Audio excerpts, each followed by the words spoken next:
paz do Senhor Jesus Cristo, alunos e alunas da Escola Bíblica Dominical. É com muita alegria que estamos aqui mais uma vez, Fabiano e eu, professor Márcio, para comentarmos mais uma lição do nosso primeiro trimestre do ano 2021.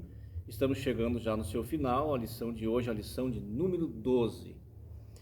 Lembrando sempre que nós estamos em Curitiba, na Igreja Evangélica Assembleia de Deus, em uma das suas congregações no bairro do Caiuá, na cidade industrial de Curitiba. E o pastor dirigente dessa igreja é o pastor Walter Rodrigues de Jesus, que também é vice-presidente da Assembleia de Deus em Curitiba.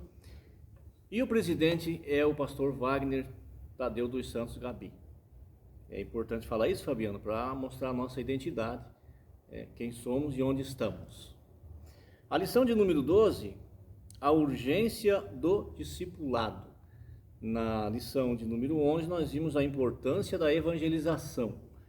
Pregar o evangelho, levar a semente, a palavra que é a semente, levar o evangelho é muito importante. Mas também discipular um novo crente é também de grande importância. São importantes tanto os evangelistas quanto os discipuladores. O nosso texto áureo diz o seguinte: portanto, ide, ensinai todas as nações, batizando-as em nome do Pai, do Filho e do Espírito Santo. Foi Jesus quem disse, Mateus registrou, no capítulo 28, versículo 19. A verdade prática,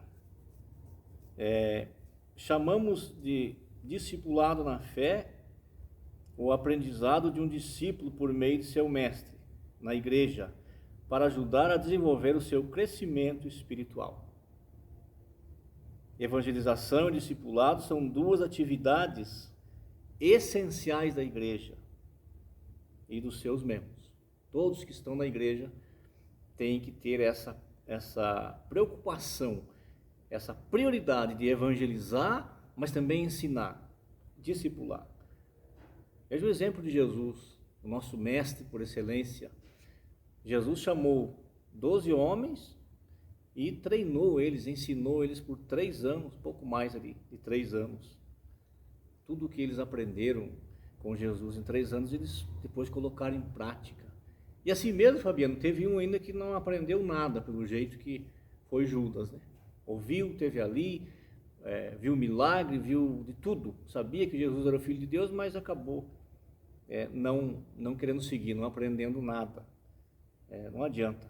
Então, nós temos que entender com essa situação de Judas que nós temos o nosso trabalho é evangelizar, discipular e ensinar. Agora, ensinar aquele que quer aprender. Se a pessoa não quer aprender, se não quer deixar que o Espírito Santo transforme a sua vida, se não quer receber conselho, se quer só recebe o conselho, mas não põe em prática na sua vida, não é nossa responsabilidade.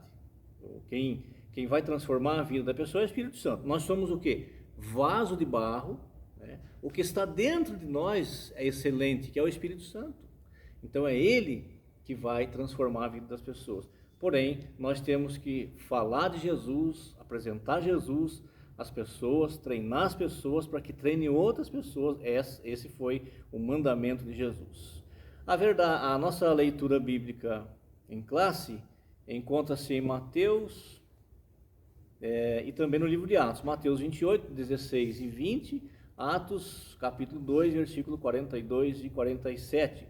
E eu vou destacar o versículo 46 de Atos 2, que diz: e perseverando unânimes todos os dias no templo e partindo o pão em casa, comiam juntos com alegria e singeleza de coração. E o 47 diz: louvando a Deus e caindo na graça de todo o povo.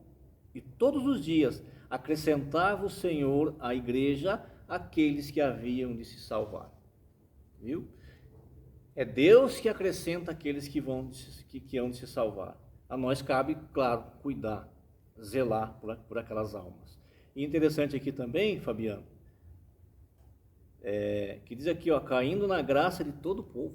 Ou seja, a igreja era bem vista, a igreja primitiva, a igreja de Atos, o povo gostava da igreja porque via algo diferente na vida dos crentes.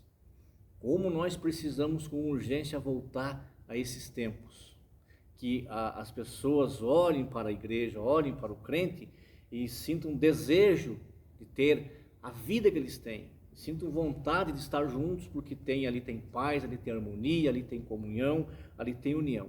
Veja, eles estavam juntos no partir do pão, na casa, comiam junto, não faltava nada para ninguém, um ajudava o outro. Era uma mão ajudando a outra. É isso que Deus quer de nós, é que as nossas mãos ajudem outras mãos, um vai ajudando o outro. Isso chama-se união, e a obra de Deus é feita assim. E o céu foi feito também para pessoas que convivem com união, com harmonia, sabem o valor da convivência e desfrutam dessa convivência e fazem de tudo para ser semeadores da paz. O céu, Fabiano, não é feito para pessoas que vivem promovendo discórdia, confusão, de jeito nenhum. No céu, essas pessoas, se não se consertarem, se não mudarem o pensamento, a atitude, não entram. O céu é para as pessoas que sabem viver em união. E o exemplo aqui, a igreja primitiva nos dá, né? Claro que não podemos generalizar. Ainda hoje nós temos muita gente que tem esse pensamento, que entendeu essa mensagem, que é cheio do Espírito Santo e que faz de tudo para viver em união e comunhão com as pessoas. Mas também não podemos negar que poderia ser melhor. Tem muita coisa que poderia ser melhor se as pessoas olhassem mais exatamente para que Jesus me chamou. Ele me tirou do lago horrível do pecado para quê? Para continuar tendo aquela vida sem paz, sem comunhão com os outros? Não foi para isso. Então, a igreja primitiva nos dá essa grande lição. Eles louvavam a Deus e caíam na graça do povo. As pessoas gostavam, né, de ver aquele grupo de irmãos e irmãs, e assim a igreja foi crescendo em quantidade, mas também em qualidade. A nossa lição, ela está dividida em 3 tópicos, e o primeiro tópico vai falar o que é o discipulado.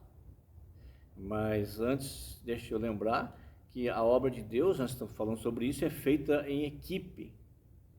Não é um sozinho que faz, mas é todos juntos. E nós temos um exemplo disso, Fabiano, na primeira carta de Paulo aos Coríntios, capítulos 3 e versículo 6, que ele vai dizer, um planta, o outro rega, mas é Deus que dá o crescimento. Então todos trabalham, e ele diz mais ainda lá, que tanto o que planta, como o que rega, o que cuida, o que discipula, o que zela pela vida dos outros, todos eles vão receber galardão. Vai ter galardão, vai ter essa recompensa de Jesus quando ele vier buscar sua igreja para a glória. Depois do arrebatamento haverá o tribunal de Cristo, onde será feito essa festa da recompensa do galardão. Então todos vão receber, todos. E mais um ponto interessante, Fabiano, que com Deus, com Jesus e com o Espírito Santo é diferente. O sucesso é diferente do sucesso que o mundo apresenta. Veja que a Bíblia diz que uma alma só vale mais que o mundo inteiro. Então, às vezes, a pessoa se preocupa que o trabalho que ele está realizando parece que não está dando resultado porque não está reunindo pessoas ou não está trazendo um volume que ele queria. Não se preocupe com isso. Do teu sucesso é Deus que vai cuidar. Faça a sua parte. O sucesso para o mundo quanto mais em evidência tiver, mais se diz que a pessoa está em sucesso. Com Jesus, não. Quanto menos aparecer, mais está em sucesso. O ensino bíblico mostra que é necessário que haja alguém experiente e idôneo, que ensine pessoas dispostas a aprenderem, né? Então, nós temos que ensinar a pessoa que, se ela permitir, o Espírito Santo transforma a vida dela. Se ela não permitir, ele não vai transformar, porque não entra sem a permissão. Ele não faz nada sem a autorização da pessoa. Lembre-se que nós temos livre-arbítrio. O discipulado acompanha a pregação do Evangelho desde o princípio e é de fundamental importância como base inicial na formação cristã no convertido. E aqui fala que a forma que a igreja local desenvolverá somará na formação do caráter cristão para o bem ou para o mal. Então, por isso precisamos de ensinadores experientes e idôneos, que façam discípulos, Fabiano, para Jesus e não para eles. Tem muitas pessoas que querem discipular um novo crente para eles, para fazer a vontade deles, e não. O reino é de Deus, as ovelhas são de Jesus, ele é o supremo e bom pastor. Então nós temos que trabalhar para Jesus, fazer discípulo para Jesus. E como se faz isso? Ensinando a Bíblia. Olha, aqui está escrito assim, é assim que tem que ser feito. É a Bíblia. Não faça discípulo para você. Não aprisione as pessoas nas suas ideias, nos seus pensamentos. Não faça isso. Ensine a palavra de Deus. O termo discipulado vem de discípulo, que significa aprendiz, aluno, seguidor. Isso vale no âmbito secular e religioso. Qualquer sentido desse termo se aplica ao cristão. Ou seja, o discípulo é aquele que está aprendendo, é um aluno. Ele está aprendendo com o seu mestre, ou com aquele que sabe mais, que tem mais experiência, que vai lhe ensinar. O termo discípulo se aplica com frequência nos evangelhos aos seguidores de Jesus, né? Discípulo, Fabiano, é aquele que anda nas pegadas do mestre, que anda nos passos do mestre, é um seguidor, é um discípulo. Aí nós temos ainda a grande comissão de Mateus 28. Qual é a grande comissão? É o ide de Jesus, né? Ide por todo mundo, pregai o evangelho a toda criatura, ensinai, ensine as pessoas, ensine aquele que aceitou, que recebeu de bom grado o evangelho. Você também tem que ter disposição para ensinar. O discipulado não é opção, é mandamento divino para a edificação e crescimento espiritual de cada cristão. Uma igreja, Fabiano, que tem um discipulado forte, como é o caso da nossa igreja aqui, Assembleia de Deus, nós temos aqui professores qualificados, tanto na parte didática como na parte espiritual. Nós temos aqui o Fabiano, que é nosso superintendente, pessoa dedicadíssima ao ensino da palavra. Temos o nosso pastor, que também é um ensinador. Então, uma igreja que tem esse cuidado, Fabiano, uma igreja que cresce, ela é edificada, ela cresce da maneira certa, porque as pessoas aprendem da maneira certa, né? O discipulador, ele tem que apresentar para o novo crente Jesus, as soluções de Jesus, não a dele. Eu sempre digo isso: não fale aquilo que Deus não falou, não prometa o que Deus não prometeu, porque não vai dar certo. Então louvamos a Deus pela nossa igreja aqui do Vera Cruz, Fabiano. Temos aqui uma sala, uma classe de discipulado muito forte aqui. Muitas pessoas já desceram as águas, né, Fabiano? Agora nós estamos numa época de pandemia, tudo diferente, mas temos aí um retrospecto muito bom. Por quê? Porque tem aqui pessoas dedicadas ao ensino, querem ensinar, estão dispostos, porque você tem que estar disposto para ensinar. Não é fácil ensinar, tem que aprender primeiro para ensinar, tem que participar primeiro da escola dominical, do culto de ensino, fazer um curso teológico, estar sempre em oração, pedindo a Deus direção, para poder ensinar a outra pessoa. Olha a responsabilidade, mas louvamos a Deus que aqui temos professores que pensam assim. E graças a Deus, Deus tem abençoado e tem mandado almas para cá, e tem mandado pessoas para aceitar Jesus, e essas pessoas, elas se qualificam na sala do discipulado, depois vão para as outras classes da EBD, e também já estão participando, estão ajudando na igreja. Esse é o crescimento correto da igreja. A educação cristã, é dentro disso que eu estou falando aqui, né? A educação cristã, a igreja tem que ter um departamento de educação cristã, e nós temos aqui, não só a nossa congregação, estou falando daqui porque eu congrego aqui, mas em Curitiba toda, a Assembleia de Deus, no Brasil, enfim, nós temos essa força no ensino da palavra de Deus. Exatamente para quê? Para formarmos cristãos, crentes, com base bíblica, para que não se desvie, para que não saia no primeiro vento que sopra, para que não vá atrás de conversa, para que não vá atrás de amuletos e de coisas desse tipo. Então é preciso o ensinamento da palavra de Deus. Ensina a Bíblia, porque a Bíblia é a palavra de Deus e é ela que vai entrar na mente e no coração da pessoa. O nosso segundo tópico vai falar sobre o tripé do discipulado: palavra, comunhão e serviço, né? Palavra é a Bíblia Sagrada. Nós temos que ensinar, como eu já estou repetidamente falando aqui, ensinar a Bíblia Sagrada.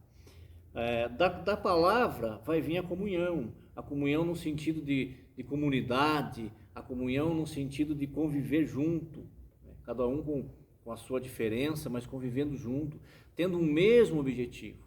O livro de Atos, Fabiano, no capítulo 3, já diz ali que Pedro e João subiam juntos a hora nona para orar. Veja, eles tinham um objetivo só, subiam juntos para orar. Para quê? Para que o reino de Deus fosse expandido sobre a terra. Então, o objetivo tem que ser o mesmo. O ponto de chegada tem que ser o mesmo. Então, é esse ponto que nós temos a comunhão. E também o serviço. Por quê? Porque depois que você aprendeu, você vai ensinar outro. Né? E não se ensina só na sala de aula. Não, ensina-se aonde estiver. Ensina em casa, ensina no trabalho, ou seja, a sua vida. Você que está passando por um discipulado, foi bem discipulado, aprendeu a palavra de Deus, você já é apto para ensinar também as pessoas. E é claro, vai ter aqueles aí que vão ter a chamada de Deus para ensinar, como aí sim, para receber esse ministério do ensino que Deus pode dar também. Então nós temos que ter isso, palavra, a comunhão e o serviço. Jesus Cristo não salvou ninguém para ficar de braços cruzados. Nós somos salvos para trabalhar para o nosso Mestre. Só que é um trabalho prazeroso, é um trabalho com alegria, porque a nossa alegria vem de dentro, não vem de fora. Não são as circunstâncias de fora que vão trazer alegria para nós. Se fosse assim, e principalmente agora, nessa época que estamos vivendo, que alegria teríamos nós? Que ânimos teríamos nós, Fabiano, para estar aqui, para falar, para ensinar, para comentar uma lição bíblica, para vir para a escola dominical? Nenhum. Então a nossa alegria vem do Senhor. A alegria do Senhor é a nossa força, é o que nos sustenta. E é isso que o discipulador vai passar para o discipulando, vai passar para a pessoa que está começando, né? Importante também, Fabiano, dentro aqui da comunhão ainda, é que os professores, os mestres, os ensinadores, enfim, eles, como eu disse, Pedro e João subiam junto, né? Se você ler uma carta de Pedro, uma carta de João, você vai ver o estilo deles de escrever era diferente, eles tinham um jeito diferente, cada um via, eles tinham uma cosmovisão, né? Diferente um do outro, mas o objetivo era um só, eles pregavam Jesus Cristo ressuscitado. Então eles tinham o seu jeito Veja, João trata as pessoas como filhinhos, né? Ele mesmo é chamado de discípulo do amor. Pedro já tinha um jeito mais, assim, como é que eu vou dizer para você? Um jeito assim mais, não muito filhinho assim, mas também estava pregando o evangelho. O que eu quero dizer com isso? Cada um de nós tem um jeito, mas o nosso objetivo tem que ser o mesmo. A paz tem que reinar no nosso coração e ensinarmos a Cristo. E aí, Paulo fala em uma das suas cartas, que eu não lembro agora, mas ele fala assim, para nós falarmos a mesma língua, né? Para termos obediência teológica, Fabiano. Nós pertencemos a uma denominação chamada Assembleia de Deus, que tem a sua doutrina bíblica numa perspectiva pentecostal. Então eu tenho que ensinar o discípulo, aquele que aceitou Jesus aqui, com a perspectiva nossa da Assembleia de Deus, falando a mesma língua, para que não haja nenhum prejuízo para aquele que está aprendendo. Então Paulo diz assim, que todos falem a mesma língua, ou seja, estejam do mesmo lado, não questionem, não tragam, ao invés de trazer entendimento para a sala de aula, vem trazer confusão teológica, vem trazer divergências de pontos doutrinários. Não, vamos falar a mesma língua e Deus vai abençoar com certeza. E o terceiro tópico fala o discipulado e o crescimento sadio da igreja. A igreja precisa do processo do discipulado para cumprir o propósito da grande comissão. Ou seja, ide, fazer discípulos, ensinai. Batiza, ensina ele a ser um bom servo de Deus. O crescimento espiritual, né? O processo discipulado tem por objetivo instruir o novo convertido sobre os vários aspectos da vida cristã. Todas as pessoas que vêm a Cristo precisam ser discipuladas. Isso porque elas se tornam novas criaturas, elas nasceram de novo. Até o vocabulário, Fabiano, quando aceitamos a Cristo, quando temos a vida transformada, até o nosso vocabulário vai mudar. Vai mudar, nós vamos ter palavras novas na nossa boca, palavras que nós já tínhamos, mas não usávamos, agora vamos usar. Por quê? Porque nasceu de novo, não tem mais aqueles vícios que tinha. Então é preciso que esteja ali a igreja cuidando, o professor cuidando, tanto da parte física, da parte moral, mas também da parte espiritual, orando com a pessoa, tendo paciência. É uma plantinha, se você cuidar bem, é uma semente, né? Começa com uma sementinha, vai ser uma plantinha e vai ser uma árvore frondosa. Então, nós temos que ter essa preocupação, porque um dia, Fabiano, alguém fez isso comigo e com você.